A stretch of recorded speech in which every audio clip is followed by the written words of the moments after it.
Bonjour à toutes et à tous, bienvenue sur ce plateau État de santé, le webinaire BPI France, la French Care.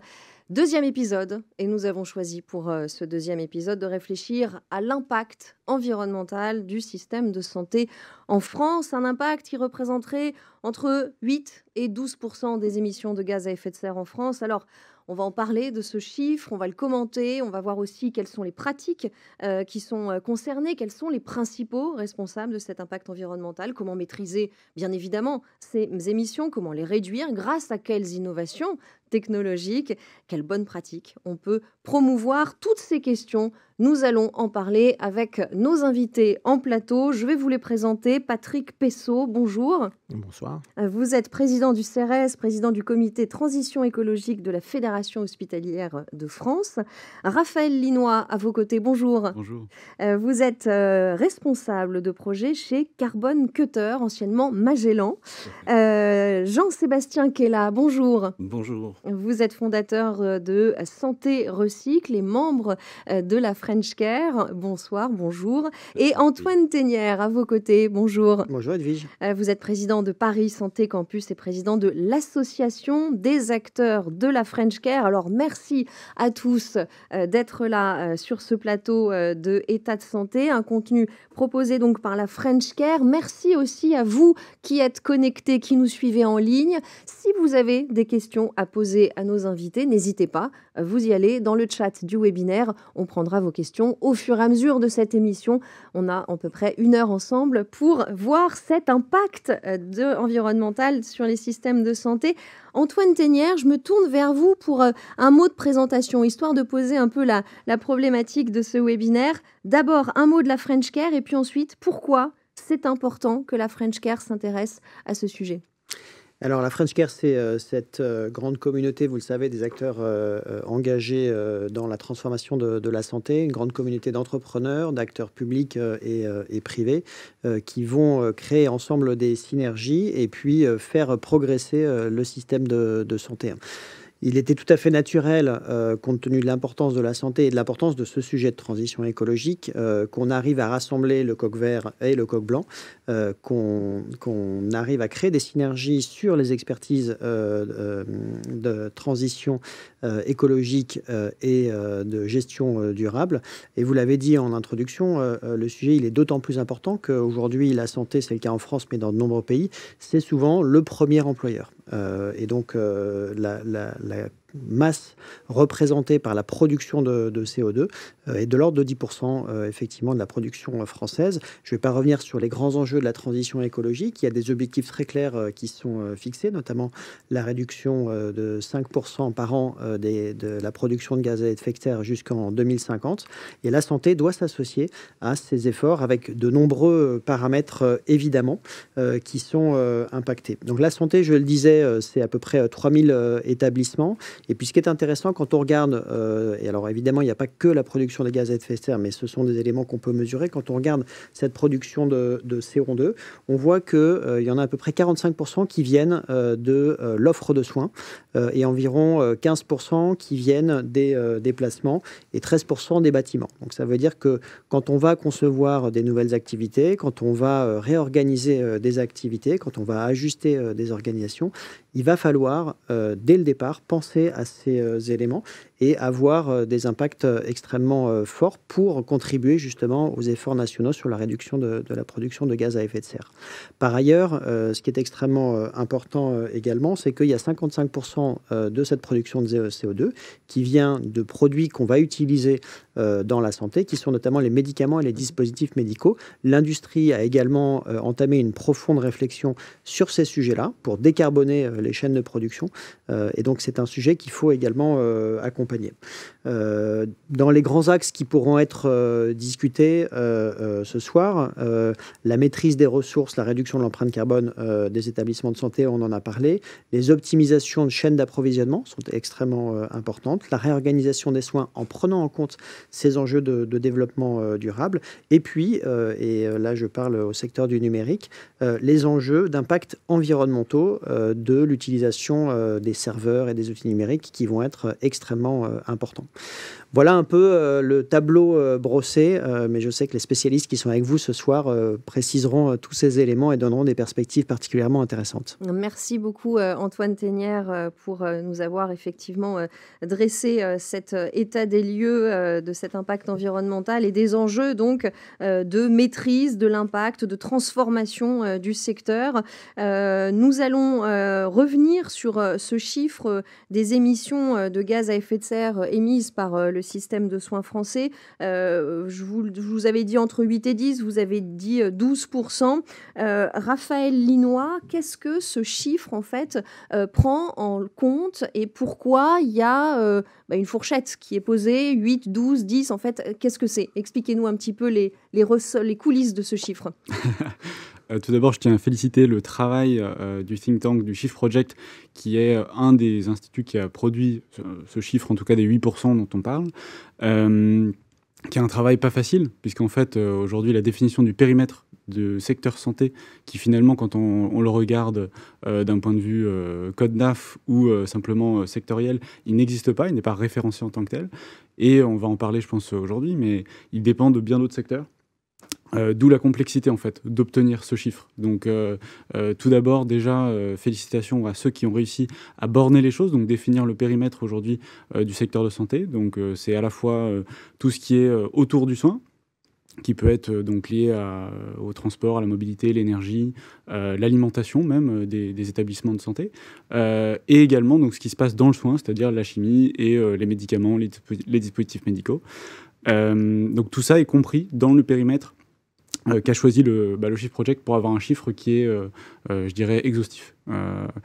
Au final, voilà, je pense que vous aviez cité un peu en introduction ce que ça représente. Ça représente à peu près 49 millions de tonnes de CO2. Après, qu'est-ce qu'on fait avec ce chiffre ? C'est ça la grosse question. Comme je l'ai dit, en fait, comme c'est pas un secteur en soi, c'est difficilement comparable avec un autre secteur. On pourrait pas dire, par rapport à l'aviation, par exemple, en France, qui serait 4% des émissions, on pourrait pas le comparer comme ça, parce que le secteur de la santé n'est pas un secteur en soi. Et puis, je pense qu'à la même image que le chiffre est des 2 tonnes par personne de CO2, finalement, ce qui compte, c'est la répartition. Il y a eu quelques mots un peu qui avaient été dits sur la répartition au sein de ces 49 millions de tonnes. Mais en fait, ce que ça doit orienter, c'est les ordres de grandeur au sein de ces 50 millions de tonnes et que ça oriente l'action. Et à ce titre, le rapport du Shift Project est très documenté sur justement les pistes d'action une fois le panorama dressé. Merci Raphaël Linois. Effectivement, orienter l'action. Jean-Sébastien Kella, vous êtes spécialiste de la gestion, de la valorisation des déchets dans les établissements de santé. On a parlé tout à l'heure des médicaments et des dispositifs médicaux qui représentent la moitié des émissions de gaz à effet de serre dans la santé. Quels sont ceux qui ont le plus fort impact environnemental? Comment justement orienter l'action, comme le disait Raphaël Linois? Alors quand on parle de médicaments en fait dans la santé, déjà c'est l'industrie qui les fabrique puisqu'ils n'ont pas forcément une production verte, même si certains établissements, enfin certains industriels maintenant s'y mettent. Il y a beaucoup de normes à remettre en place effectivement et à comprendre un peu les enjeux environnementaux.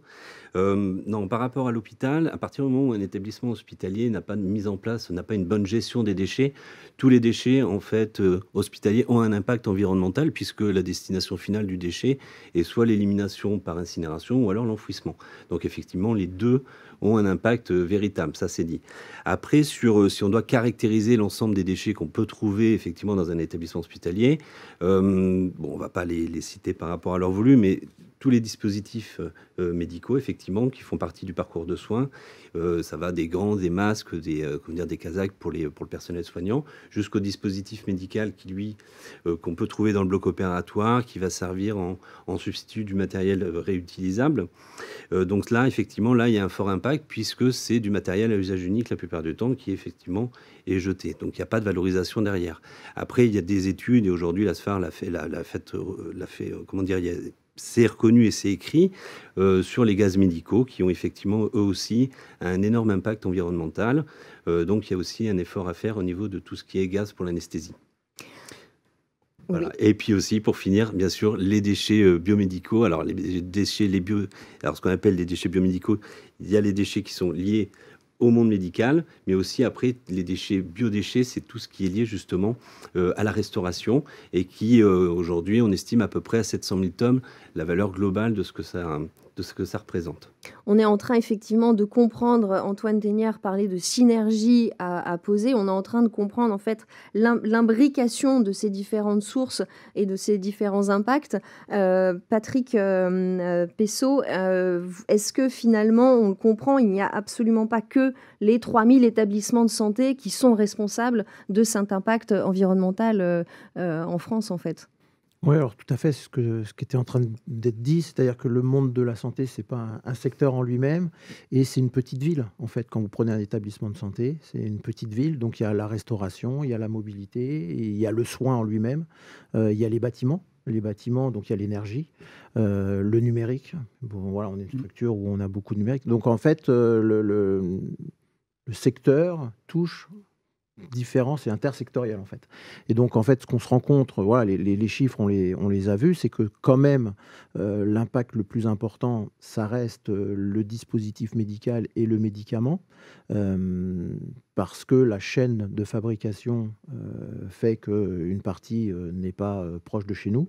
Donc il y a la molécule, mais il y a la façon de la fabriquer, et puis il y a la façon de l'acheminer. Et puis après, une grande partie ne sont pas recyclées, comme tout ce qui est dispositifs médicaux. Donc en fait, il y a la fin de vie aussi qui n'est pas valorisée. Donc voilà, donc ça représente 50-55%. Ensuite, il y a le transport. Et la restauration. Donc, c'est beaucoup de milliards de repas faits dans les hôpitaux. Donc aussi, c'est une grosse partie à travailler. Donc voilà, donc quand il n'y a pas que le soin, de la façon de faire le soin, mais c'est tous ces secteurs qu'il faut voir. Et c'est vrai que quand on reprend toujours, on se base souvent sur ce rapport du Shift Project, c'est eux qui ont quand même fait le travail. 60% en gros quand même, on va dire 40% c'est les établissements de santé sanitaires, 20% les établissements médico-sociaux. Donc ça fait 60% qui sont quand même les établissements de santé ou médico-sociaux. Et le reste, c'est la médecine de ville. Voilà. Donc c'est quand même 60% se situe au niveau des établissements, d'où la nécessité de mettre en place des démarches globales. Un établissement de santé doit avoir une stratégie d'établissement sur les différents pans, justement, la mobilité, le transport, voilà, le soin. Juste un petit mot en plus, après, juste pour dire, parce qu'on parle souvent, en effet, du médicament, des déchets. Il y a une vraie réflexion à avoir, donc là, c'est le soignant qui parle, sur le meilleur déchet, c'est celui qu'on ne produit pas. Donc le meilleur soin, c'est celui qu'on ne produit pas. Donc d'avoir une vraie stratégie aussi nationale sur la prévention, tous les soins que l'on peut éviter. On a les chiffres, il y a encore le rapport là, de l'INCa sur le cancer, que 40 à 50% des cancers pourraient être évitables. La pollution de l'air, voilà, les maladies cardio-respiratoires. Enfin, donc une vraie politique de réflexion de prévention pour réduire les soins, une vraie réflexion pour le médicament que le soignant, moi je ne peux pas travailler sur la chaîne de fabrication, mais quand je le prescris, il y a 16 millions de tonnes de médicaments prescrits en ville là, qui sont jetés chaque année. Parce que la boîte n'est pas adaptée, parce que, c'est multifactoriel, mais parce que, voilà, mais 16 000 tonnes de médicaments jetés et incinérés. Réutiliser. Voilà. Vous anticipez ma question. Voilà. Donc, il y a beaucoup de réflexions à avoir sur... c'est pour ça que j'aime pas le terme d'éco-soin, parce que l'éco-soin, on est au niveau du soin, mais il y a en amont comment je préviens, donc la prévention, la pertinence des soins, pour avoir des soins le plus pertinent possible. Et puis, dans la délivrance, la perte, le gaspillage, les chiffres, on ne va pas vous en faire, voilà, mais au bloc opératoire, en effet, le plateau technique, et 70% des déchets d'un hôpital, c'est les plateaux techniques, les blocs opératoires, les salles d'intervention, mais 20% de ces déchets sont du gaspillage. Des choses ouvertes qui n'ont pas été utilisées, des périmés qui n'ont pas été... voilà.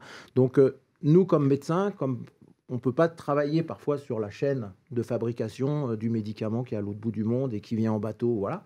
Mais je peux travailler sur la pertinence de la prescription, sur éviter le gaspillage, et voilà. Pour pouvoir mettre en évidence toutes ces étapes que vous venez de citer, il y a ce qu'on appelle les bilans carbone qui permettent du coup d'avoir une vision globale de l'impact des établissements de santé comme vous venez de le décrire. Est-ce que les hôpitaux ont tous aujourd'hui un bilan de carbone? Est-ce qu'ils sont conscients de toutes les émissions qu'ils émettent?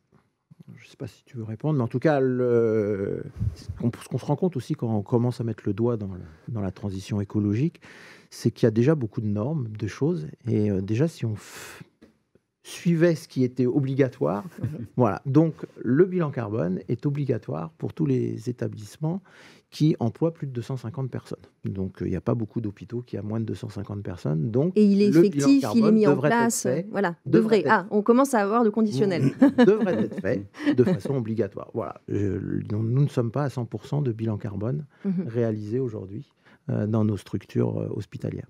Mais ça permet, en fait, le bilan carbone, c'est comme tout, c'est-à-dire que ça vous donne un point T0 de ce que vous produisez au niveau de votre établissement. Vous savez dans quelle rubrique restauration, enfin, ça reprend souvent de façon macro ce qui a été fait par le Chiffre Project. Et après, c'est un outil de pilotage, c'est-à-dire j'ai une politique institutionnelle pour engager ma transition. Je vais travailler sur le transport, je vais travailler sur les médicaments, voilà. Et après, c'est au bout de 3 ans, on peut le faire avant, mais au moins tous les 3 ans, de refaire un bilan carbone et de voir quel a été mon impact et réalisé vraiment, et voilà. Donc c'est plus de se donner un temps zéro pour savoir où est-ce que l'on est. On peut se comparer aussi par rapport à gros CHU, par rapport à notre gros CHU, structure, enfin voilà, ça permet aussi d'avoir un petit peu de se positionner au départ, mais c'est surtout pour se donner un outil de pilotage de la stratégie que l'on va faire et de l'impact qu'on va avoir. Exactement. Mais c'est pas c'est le minimum, mais c'est pas ça qui va vous faire de savoir que vous avez tant de tonnes de votre établissement. C'est pas ça qui va faire que vous allez avoir des émissions qui vont être réduites, effectivement, mais en tout cas c'est un point de départ pour pouvoir ensuite agir, et on l'entend ensuite y revenir pour voir quelle évolution vous avez eu dans votre structure. Raphaël Linois, il y a des bilans carbone, il y a les analyses aussi de cycle de vie, les ACV, les analyses de cycle de vie d'un produit. Ce sont des outils que tout un chacun dans le système de santé peut utiliser pour effectivement déjà savoir où il en est, en fait. C'est déjà peut-être une première étape. Tout à fait. Je pense que Patrick a tout dit, mais c'est l'idée de toute façon de tous ces outils, c'est un peu comme, j'imagine, reprendre une image dans la médecine, mais c'est avoir une imagerie. Et on n'imaginerait pas forcément intervenir sans imagerie, quoique, puisqu'en fait, il y a quand même des ressources qui sont sorties, comme par exemple celle du Chiffre Project, mais d'autres, qui finalement, quand on fait son bilan carbone, après avoir accompagné pas mal d'industriels et d'établissements de santé, on réalise que finalement, son portrait est assez similaire à la moyenne, souvent.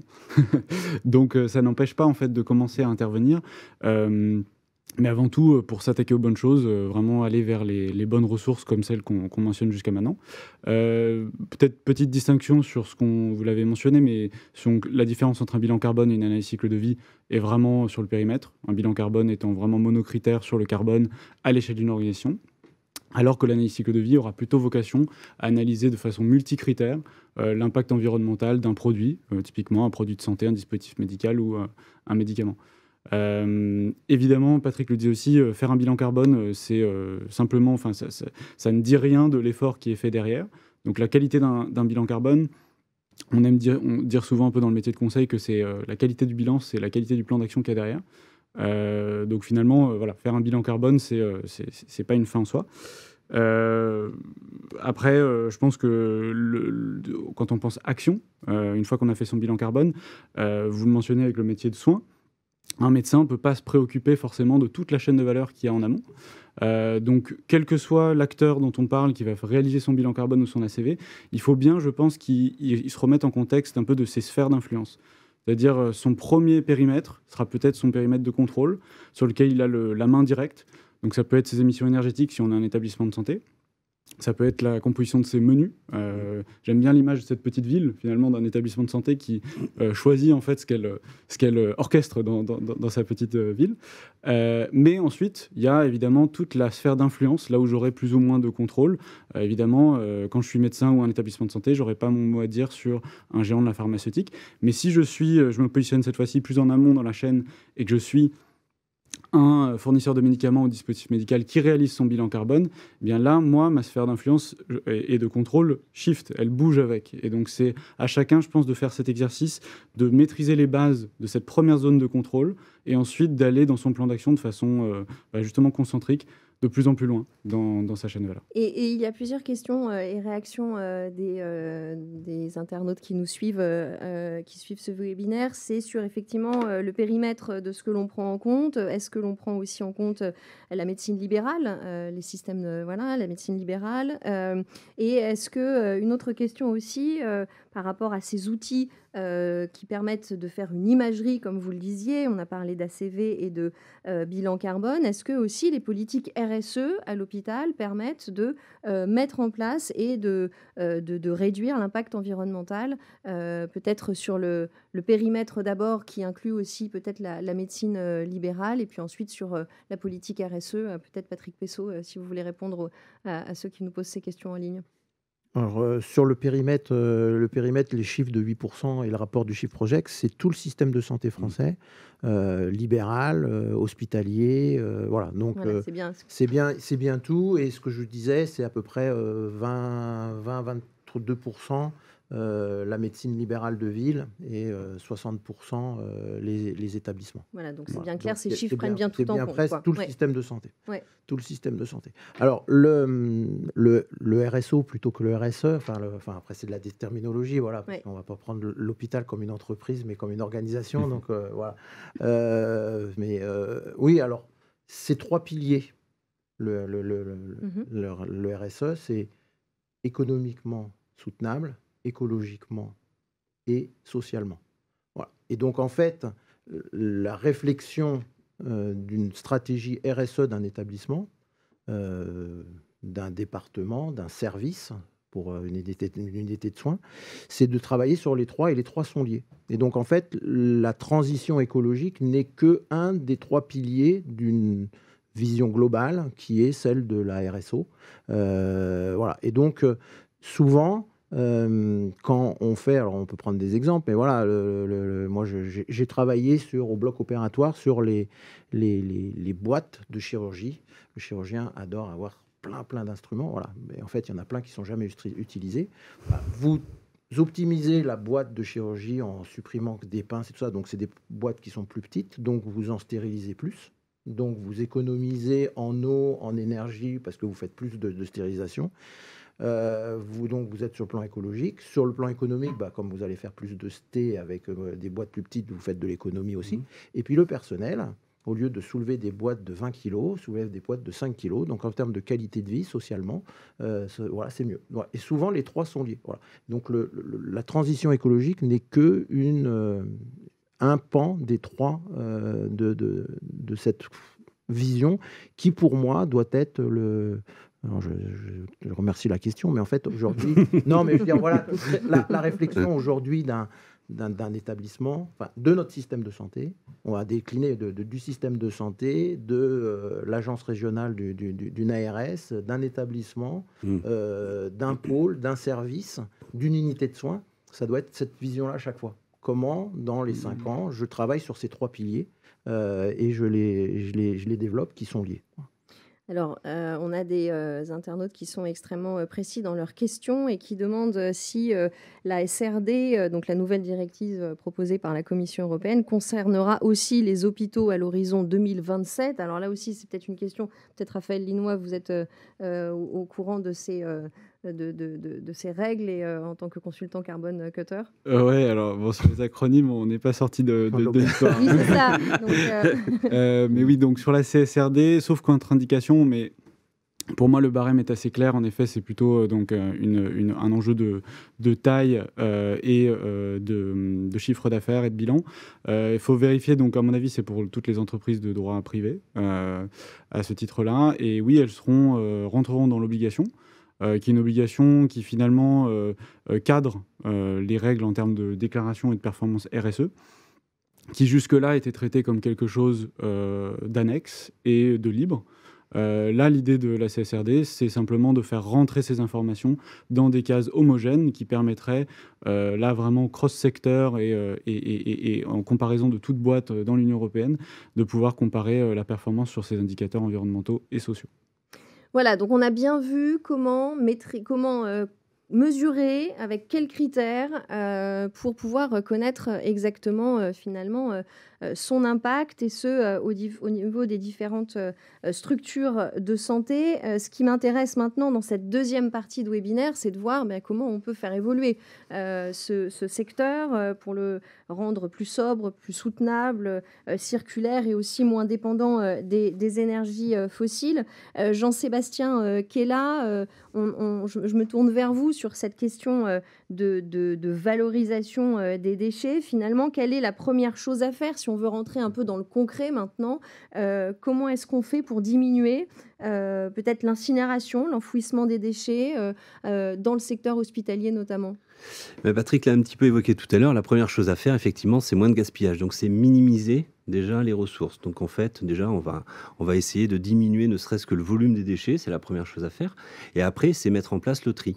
Trier, caractériser l'ensemble des déchets. Donc, ce qu'il faudrait faire déjà dans un premier temps, c'est faire une sorte de diagnostic, un petit peu de voir, comment dire, l'ensemble des dispositifs médicaux qui sont utilisés dans un bloc opératoire, voir leur impact, savoir s'ils peuvent être recyclés ou pas. Et ça fait partie des bilans carbone, c'est des données qu'on a quand on fait un bilan carbone d'un établissement hospitalier. Voilà, déjà, donc ça c'est la première chose à faire, minimiser les ressources, mettre en place le tri, et après avoir toujours comme objectif la valorisation, le recyclage.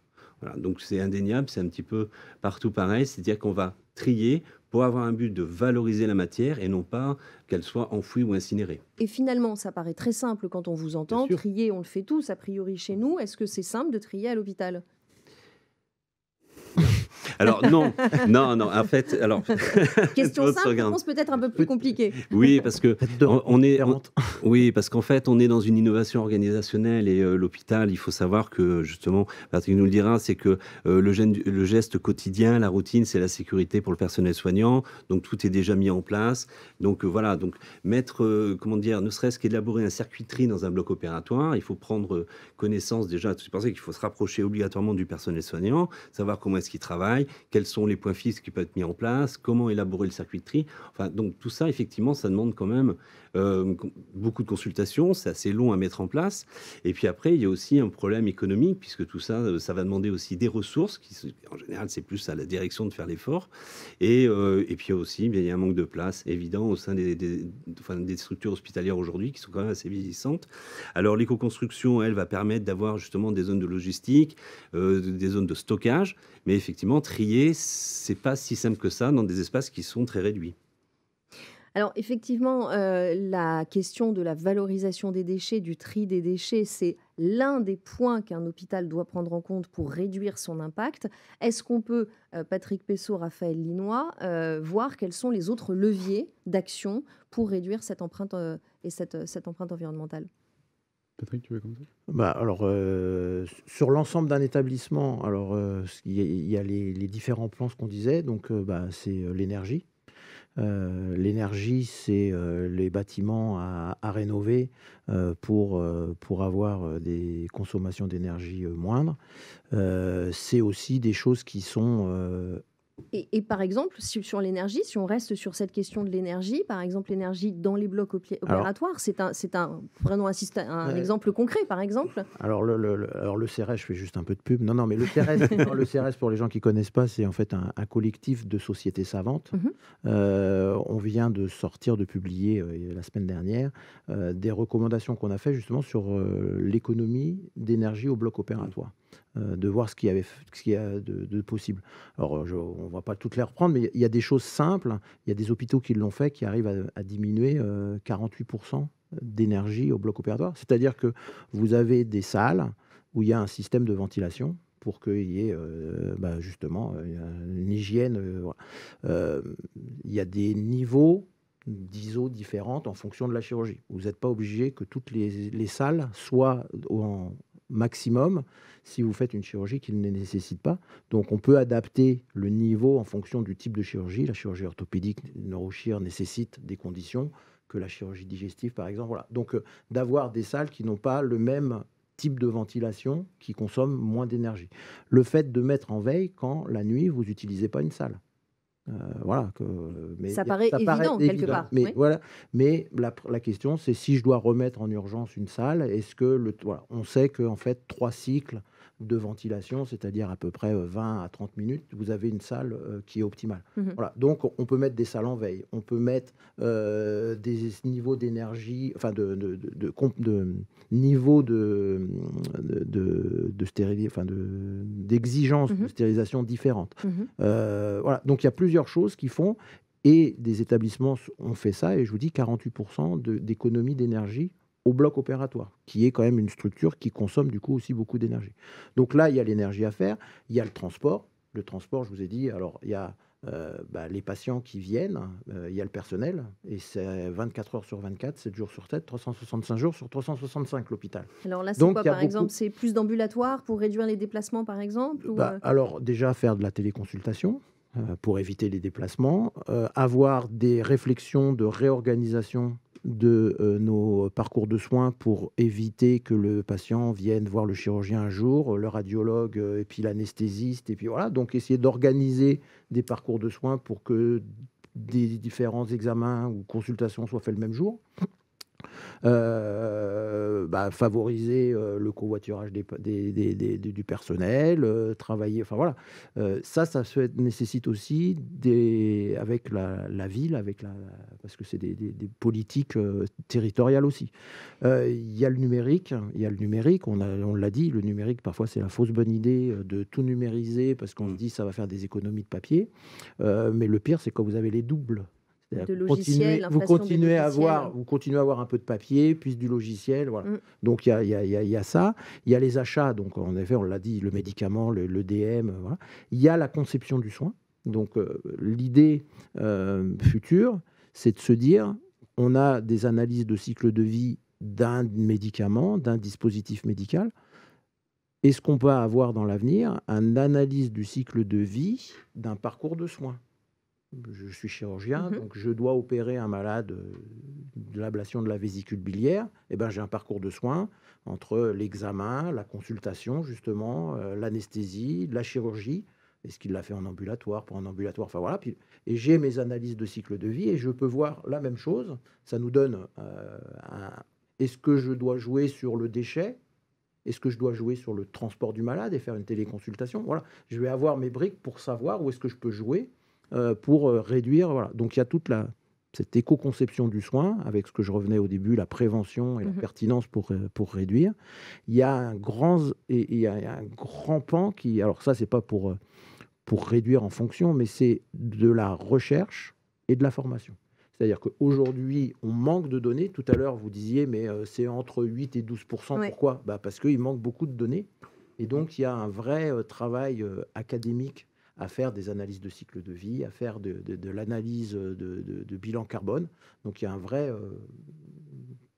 plan à avoir de recherche pour pouvoir justement étayer des politiques nationales ou d'établissement, et puis avoir des choses à dire dans les formations, parce que souvent, ça peut être un peu... au doigt mouillé. Voilà. Donc, et après, donc, il y a un grand pan, c'est sur la formation de nos plus jeunes, nos étudiants professionnels de santé, mais aussi nos dirigeants, enfin voilà, pour les sensibiliser à cette question-là, pour que ça devienne quelque chose de naturel. Alors, plusieurs sujets que vous avez pointés, je vous en remercie. C'est l'analyse du cycle de vie, du parcours de soins. Ça m'intéressera d'avoir votre avis, Raphaël Linois. La formation, je vais effectivement me tourner vers vous pour qu'on puisse en parler aussi. Et du côté de ceux qui nous écoutent, il y a beaucoup de questions sur le financement des démarches RSE en établissement sanitaire ou médico-social. Combien coûte le traitement des maladies dues à la pollution et au changement climatique? Donc, c'est effectivement comment le meilleur meilleur soin, c'est celui qu'on ne dépense pas, et du coup, comment on agit en amont. Et puis, une remarque aussi vis-à-vis du numérique, ce sont les terminaux, ordinateurs, imprimantes et écrans qui sont les émetteurs lors de leur production, et non la data particulièrement. Donc, on a des questions très précises sur le financement. Est-ce que l'un de vous a quelque chose à répondre sur cette question du financement de tous ces changements du secteur? Je peux parler pour le diagnostic, en tout cas. Ouais. Et, comme on est en plus dans la maison BPI France, je peux prêcher pour votre paroisse. Mais non, c'est vrai qu'on a la chance en France d'avoir, en tout cas pour tout le tissu de PME, ETI, d'avoir des subventions pour réaliser soit un bilan carbone, via le dispositif qui s'appelle le DIAG Décarbone Action, soit une ACV avec le DIAG Éco-Conception, qui sont tous les deux conçus pour être vraiment un moyen de mettre le pied à l'étrier, d'avoir un premier diagnostic et de savoir avec un premier plan d'action par où commencer. Et ensuite, par la suite, on a aussi en France la chance d'avoir d'autres subventions, d'autres guichets, notamment via l'ADEME, qui accompagnent les entreprises pour la réalisation. Alors, ça peut être de la stratégie climat, donc élaborer beaucoup plus loin, finalement, quelle est sa vision du soin dans 20-30 ans et qu'est-ce que je fais pour aller vers ça, donc avec un plan d'action beaucoup plus détaillé. Il y a aussi des accompagnements donc plus liés à l'énergie. Je pense qu'il faut juste se renseigner sur les différents guichets qui sont référencés sur le site de l'ADEME, Agir pour la transition. Voilà, ok, merci. Comme ça, vous êtes aiguillé, vous savez où vous renseigner. Je me retourne vers vous, Jean-Sébastien Kella, sur cette question de la formation qui est effectivement importante. Vous avez ces questions-là au sein de votre activité? Alors, il est important effectivement de former le personnel soignant sur les enjeux environnementaux, sur cette transition écologique, parce que c'est des vrais sujets.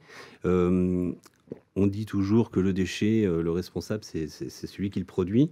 Malheureusement, là, le personnel soignant, effectivement, est présent dans le bloc opératoire, va produire ce déchet. Donc, le but, c'est pas de pointer du doigt sur sa pratique, mais tout simplement d'informer sur comment est-ce qu'il va être éliminé, sur minimiser justement en disant, voilà, lutter contre le gaspillage, en parler avec eux, leur donner les nouvelles données, la nouvelle réglementation. Et puis, il est important aussi, quand on met un plan de gestion des déchets au sein d'un établissement, quand ça vient de la direction, il faut absolument, pour pérenniser le projet, sensibiliser le personnel sur ce qui va être fait, le consulter, savoir s'il a des idées, des contraintes, qu'est-ce qu'on peut mettre en place concrètement. Il faut être pragmatique et pédagogue, en fait. Donc, il est important, effectivement, de communiquer avec le personnel soignant. C'est pas que de la formation, c'est aussi de l'information. Les deux sont liés. Et cette information, elle est reçue comment? Est-ce que les personnels sont en demande? Est-ce qu'il y a un accueil qui est plutôt favorable, positif? Est-ce qu'elle ne doit pas tomber d'en haut, être imposée? J'imagine qu'il y a toute une stratégie aussi à adopter. C'est justement cet exercice de style. Voilà, c'est qu'il ne faut pas que ça tombe d'en haut et que ça soit imposé. Il faut qu'il soit concerté, il faut qu'il soit concerné. Ça, c'est important. Et alors, la formation sur le tri, enfin, tout le moins sur l'enjeu environnemental que peut avoir le déchet, il faut savoir que dans un hôpital, il y a plusieurs générations quand même qui sont représentées. Et les jeunes qui arrivent, ils sont nés déjà avec le tri chez eux, donc ils connaissent très bien. Voilà, je ne vais pas dire que les anciens sont un type. Non, pas du tout. Mais donc il est important effectivement d'avoir les deux courants, les deux générations, enfin plusieurs générations même, qui parlent entre elles, qui communiquent, et d'avoir un petit peu leur vision. Donc oui, le but est toujours de ne pas parachuter un projet qui vient de la direction. Ça, il faut impliquer forcément le personnel soignant. Est-ce que... Oui. J'allais dire, moi j'ai un peu l'expérience justement du terrain, et avec la casquette FHF, où j'ai beaucoup de retours d'établissements, il y a beaucoup de services, que ça vient du service, des soignants, qui justement se disent, mais alors, on commence souvent par des choses visibles, qui est le déchet, en effet. À la maison, pourquoi je trie? À l'hôpital, je trie pas. Voilà, donc on commence souvent par là. Et souvent, c'est les soignants qui se disent, mais comment on peut faire, mettre en place, voilà. Ce qui manque, c'est donc l'initiative est là, l'envie est là, donc c'est pas une question de non-motivation. Après, c'est se confronter quand même à une réglementation du secteur de la santé qui est parfois, forcément voilà. Et donc là, si vous êtes tout seul soignant, il faut aussi, parce qu'on va pas reprendre tout, mais par exemple le verre médical, on peut pas le recycler. Puis il y a voilà. Donc il y a des choses où la réglementation, c'est un secteur particulier par rapport à du verre industriel, ou voilà. Donc il y a nécessité d'avoir quand même de l'information sur la réglementation, la législation, qui doit aider à mettre les pratiques en place. Et peut-être un dernier sujet sur la formation. Je pense que c'est important aussi de mentionner que, donc là, je crois que c'est la Confédération des doyens de médecine qui a fait une formation en ligne, justement sur médecine et santé environnementale, que je trouve particulièrement bien faite, qui couvre très très bien les enjeux. Et je crois qu'elle est offerte maintenant dans le parcours de formation des jeunes médecins. Donc, à la réponse de la nouvelle génération, je pense que ça résonne. Il y a 2 formations. Ah, il y en a 2. Non, il y en a une qui avait été faite initialement pour le second cycle des études de médecine et depuis la rentrée universitaire de cette année pour tous les internes de France de toutes les spécialités sur l'éco-soin, l'éco-conception du soin, en effet. Alors, il y a une question que j'aimerais vous poser, et je pense qu'elle est pour vous, Raphaël Linois. Dans un établissement de santé, doit-on commencer par réaliser son bilan carbone ou plutôt construire une stratégie de développement durable globale ? C'est une bonne question. Je pense Merci de l'avoir posée. Merci beaucoup de l'avoir posée. C'est stratégie durable, c'est ça Stratégie de développement durable global. De développement durable. Ouais, ou bilan carbone. Je pense que la question est de savoir ce qu'on met dans développement durable. Est-ce que ça comprend, on parlait de RSE tout à l'heure, qui peut être donc social, etc. Moi, je pense que oui. Plonger dans le carbone uniquement, on voit que finalement, ça a des écueils.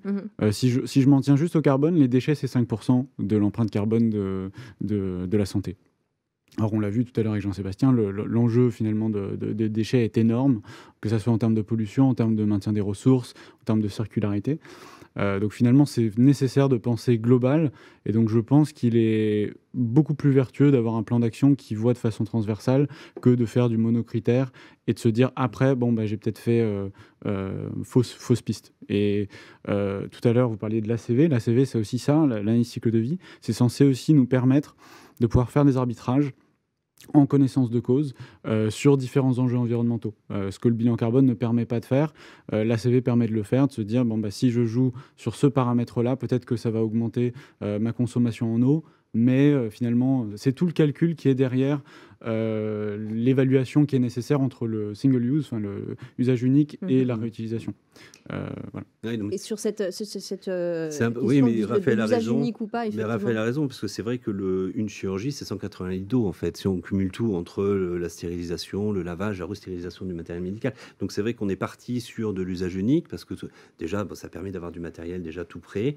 On évacue justement tous les risques pathologiques qu'on peut retrouver à l'hôpital.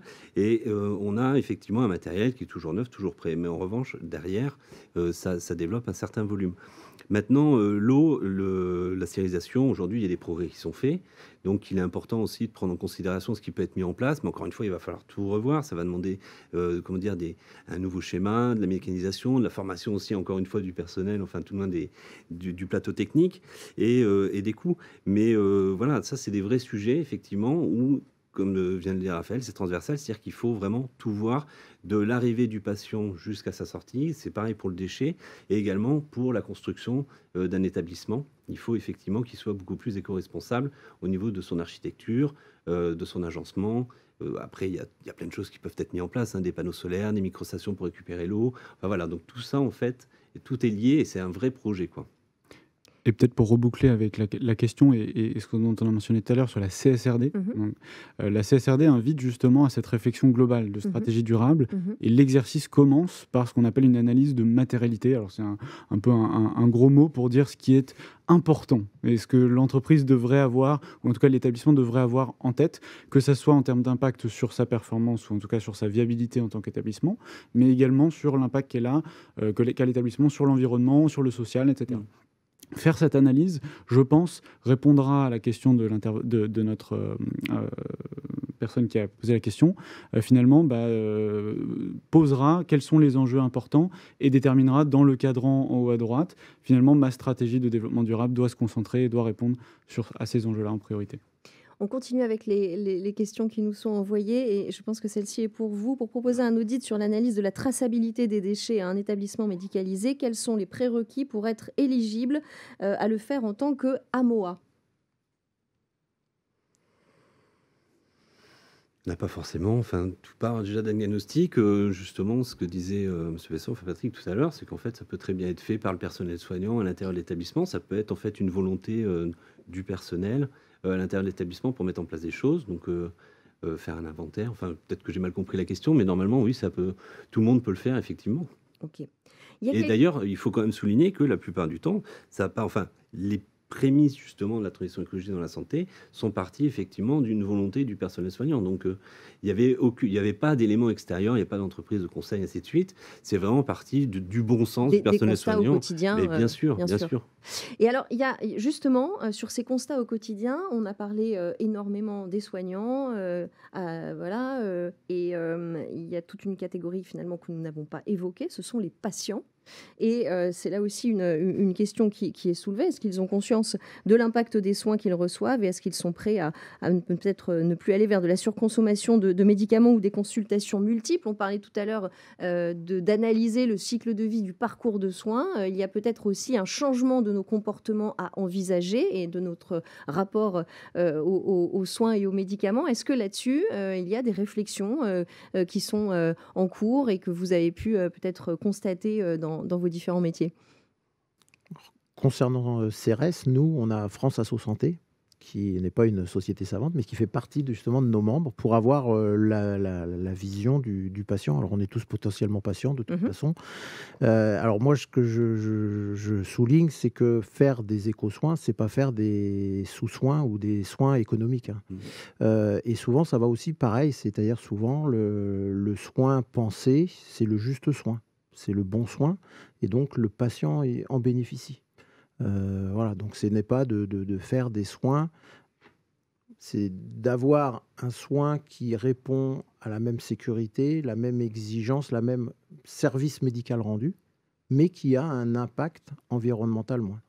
Et donc déontologiquement, moi comme soignant, je ne ferai jamais le choix entre un soin qui serait moins impactant environnementalement, mais qui donne de moins bons résultats. S'il y a une molécule qui est fabriquée je ne sais pas où, mais qui donne tant de survie sur un cancer, bah, si c'est la seule, je vais l'utiliser.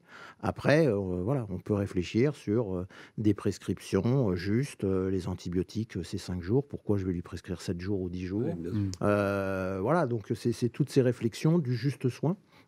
Et donc, en effet, le patient doit faire comme tout à chacun partie des acteurs autour et n'en bénéficiera aussi, quelque part aussi. Hein. Et on parlait d'une prise de conscience très claire des personnels soignants. Est-ce que vous pensez que les Français, puisqu'on parle de l'impact environnemental du système de santé en France, est-ce que les Français sont prêts à changer aussi de comportement, à aller vers plus de prévention et à être conscients finalement de leur propre impact environnemental dans leur manière de se soigner? Est-ce qu'ils sont au courant déjà? Enfin, c'est la première chose. Est-ce que c'est communiqué? Est-ce qu'ils en ont vraiment conscience? Parce que bon, là, ce qui coûte cher, c'est vrai que comme on vient de dire, 8-12%, bon voilà, c'est pas que l'hôpital, c'est aussi l'industrie pharmaceutique. J'ai pas envie de me mettre l'industrie pharmaceutique à dos. Je vais faire attention à ce que je vais dire, on sait jamais.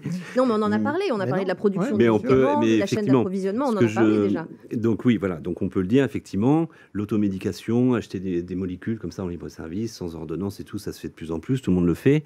Alors, c'est ce qui coûte cher, effectivement, parce que la plupart du temps c'est importé, et puis également c'est ce qui coûte cher aussi à fabriquer même localement. Alors je sais qu'il y a une entreprise justement dans le sud de la France qui fait partie justement de la French Care qui vient d'élaborer un Doliprane français avec toutes les normes environnementales et tout. Donc voilà une initiative intelligente justement, mais qui reste, vous voyez, comme quoi, donc l'industrie pharmaceutique. Du paracétamol. Du paracétamol, oui, qu'est-ce que j'ai dit? Vous avez dit une marque. Oui. Du paracétamol. Oui, du paracétamol, donc. Ah mince, il faut en citer 2 autres, non? D'accord. C'est la règle normalement. Non, c'est la règle. Excusez-moi. Bon, pour faire face justement à cette marque, voilà, ils vont créer un générique voilà, de cette molécule. Donc là, ça, c'est une belle initiative.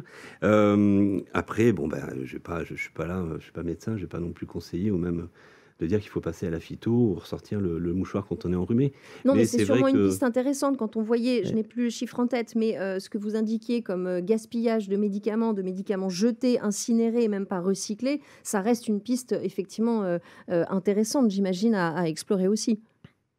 Alors, c'est multifactoriel. Hein. Du coup, c'est la prescription qui est probablement peut-être pas adaptée, le packaging qui est pas non plus adapté. Si vous prescrivez 3 jours, mais que dans la boîte il y en a pour 5 jours, le patient il garde ses. Il faut revenir à des pharmaciens qui délivrent le nombre exact de médicaments. Voilà. Donc après, ou au moins le packaging qui soit adapté à la prescription, le médecin qui prescrive la bonne quantité et le patient qui ait la bonne observance. S'il s'arrête à la moitié moitié du traitement aussi. Enfin voilà. Donc c'est multifactoriel. C'est tout le monde doit jouer dans ça. Mais c'est vrai qu'aussi, par exemple, ce que je vous disais, c'est 16 000 tonnes de médicaments en ville. Et ils sont incinérés. Donc on peut aussi se poser peut-être la question, ce qu'on appelle les MNU, les médicaments non utilisés. Est-ce qu'on ne peut pas, dans certaines conditions, les remettre en circuit? Est-ce qu'on ne peut pas les réutiliser, ces 16 000 tonnes? Et une question qui se pose aussi sur leur date de péremption, qui serait effective ou pas. C'est un vrai sujet d'ailleurs. Je crois qu'il a été, voilà, tout le monde l'a lu, tout le monde l'a entendu ces dernières semaines. Effectivement, la date de péremption du molécule est pas 20 ans après était encore plus que ça. Donc ouais, effectivement, là c'est une vraie piste.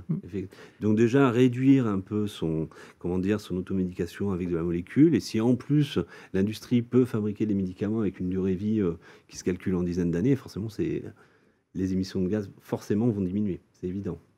On a vu finalement pas mal d'initiatives et d'exemples d'actions concrètes qu'on peut mener là dans vos différentes interventions. J'ai envie de dire, qu'est-ce qui manque finalement pour qu'il y ait une vraie réduction de l'empreinte environnementale du système de santé? Peut-être en guise de conclusion, Raphaël Linois.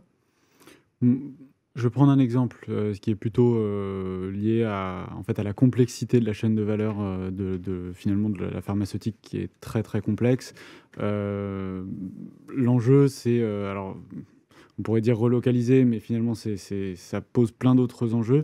Mais le temps, là dans les plans d'action que je peux voir, en fait, le gros de l'effort, ça va être de pouvoir collecter des vraies données et prendre des décisions quand on pense que la grosse partie des molécules sont fabriquées en Inde ou en Chine. Obtenir des données fiables. On sait que sur les 2000 molécules principales qui sont utilisées dans les médicaments, il y a très peu d'ACV aujourd'hui qui existent. Donc le gros enjeu, ça va être ça, je pense, la complexité de ces chaînes de valeur. Donc des données exactement sur la chaîne de vie, sur le cycle de vie de chacun des produits, de chacun des médicaments, etc. C'est ça que vous voulez dire? Vous parlez de ces données-là? Oui, tout à fait. Des données qui comportent des flux physiques, simplement savoir combien de kilowattheures d'énergie ont été consommés, mais aussi la quantité de solvants, parce qu'on sait que pour un kilo de n'importe quelle matière active, finalement, il y a des centaines de kilos de solvants qui sont jetés. Obtenir ces données-là, quand on sait que... alors là, on est dans des chaînes encore plus complexes que l'agroalimentaire, mais obtenir ces données-là, ça va être complexe. Et je pense que c'est un des gros freins aujourd'hui sur la bonne prise de décision. Et ça peut impliquer de changer la composition et la composition de ces médicaments, ou de changer leur production, la localisation de leur production. C'est ces deux variables qui peuvent entrer en jeu? Tout à fait. Vous avez mis le doigt sur quelque chose qui est fondamental. C'est des étapes qui sont très énergivores, de toute façon.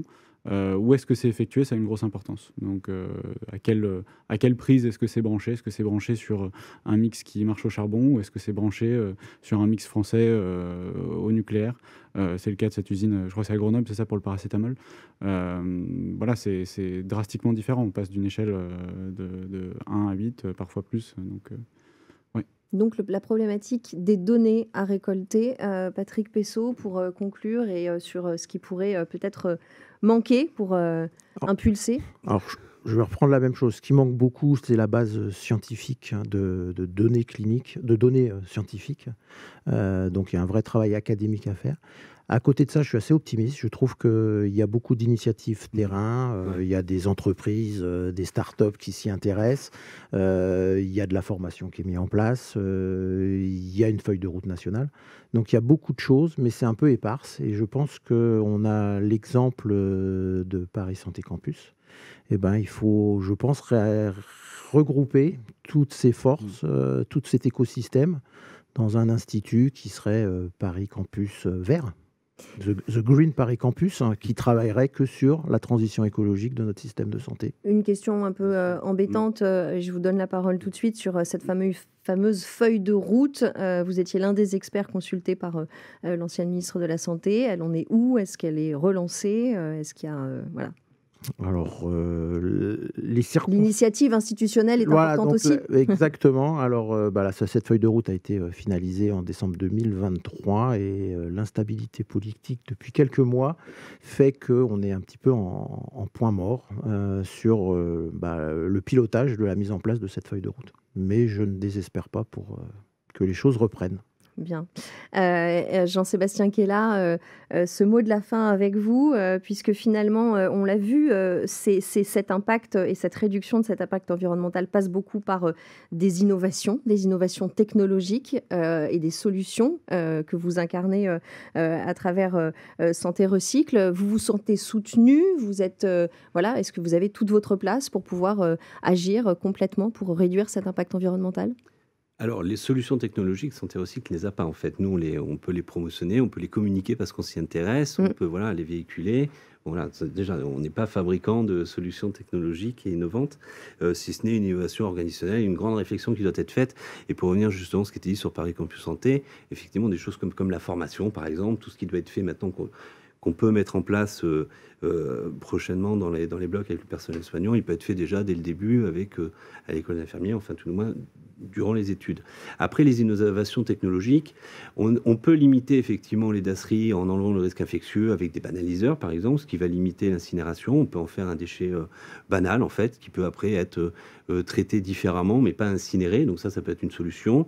Il y a, comme je vous l'ai dit, il y a les microstations. Enfin, voilà, il y a plein de solutions qui peuvent être mises en place aujourd'hui, mais la principale, ça serait quand même effectivement le tri. En fait, le b.a.-ba, ça serait de limiter justement le déchet avec tout ce qui part en enfouissement, de mettre en place des plateformes de recyclage. Il y a plein d'intervenants, il y a plein d'entreprises externes, des petites startups aussi pareil qui le font très bien. Et voilà, donc que tout cet écosystème justement communique entre eux. Voilà, et c'est bien ce mot de la fin, et on en revient aux synergies qu'appelait Antoine Tenière en introduction de ce webinaire. Merci à tous pour vos interventions. Merci à ceux qui ont suivi ce webinaire en ligne et qui ont posé des questions très pertinentes. Nos invités nous l'ont dit. Si vous voulez poursuivre votre réflexion, je vous conseille quelques rapports, notamment l'un de l'IRDES et de l'HCAAM. J'ai du mal décidément avec les sigles. Voilà, c'est comme ça, intitulé « La soutenabilité environnementale des systèmes de santé », un rapport qui date de l'année dernière. Et vous pouvez aussi aller voir le rapport du ministère de la Santé sur la planification écologique du système de santé. Le site de l'ADEME aussi est un puits d'information. Merci à tous.